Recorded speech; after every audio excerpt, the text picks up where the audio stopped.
السلام علیکم ورحمۃ اللہ وبرکاتہ۔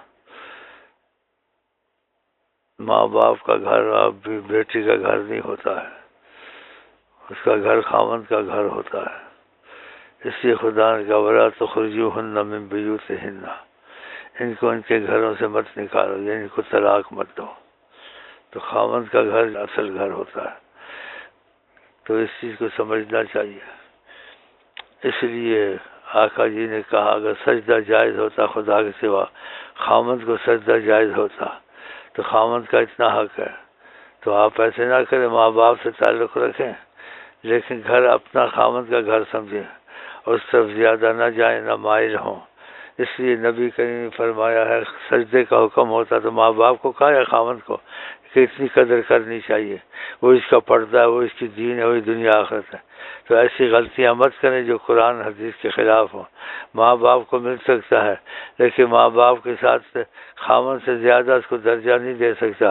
اگر خاوند سے زیادہ درجہ ہوتا تو آقا جی کہتے ہیں کہ سجدے کا حکم ہوتا تو ماں باپ کو سجدے کا حکم ہوتا، تو خاوند کا کہا ہے۔ اس میں احتیاط کریں، کبھی مل ملا کے آ گئے تو زیادہ اپنے گھر کو بسائیں، اپنے گھر کو نہ اجاڑیں۔ تو میں نے تم کو سمجھا دیا، کبھی ایسا نہ کریں کہ ساری عمر بھی والدین کے بھی نہ جانا پڑے، کوئی بات نہیں، اپنے گھر میں تو آباد ہو۔ اور سجدے کا حکم ہوتا تو خاوند کو ہوتا یا ماں باپ کو ہوتا، تو آپ اپنے گھر کو خود اجاڑتی ہیں اور ایسے مسائل پیدا کرتی ہیں۔ ایسے مسائل پیدا مت کریں، جیسے خاوند کہتا ہے ویسے کریں، اور اپنے بچوں پر ایسے، نہیں تو ایسے گھر اجڑ جائے گا۔ اور خدا رسول کی جو بات ہے تم اس کی قدر نہیں کی، جو خدا رسول کی بات کی قدر نہ کرے تو آدمی ایمان والا رہ سکتا ہے؟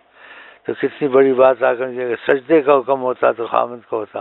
بتاؤ، ماں باپ کو نہیں کہا مل کے آ جائے، ماں باپ مداخلت کریں گے، چیزیں کریں گے، تمہارا گھر برباد ہو جائے گا۔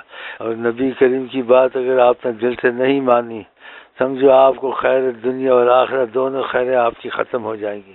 یہ کتنا بڑا لفظ رسول اللہ نے فرمایا، اگر سجدے کا حکم ہوتا تو خامد کا حکم ہوتا، اور خدا نے کہا دوسرے ان کے گھروں سے مت نکالو، طلاق مت دو، تو خاوند کا گھر ہوتا ہے، ماں باپ کا گھر نہیں ہوتا۔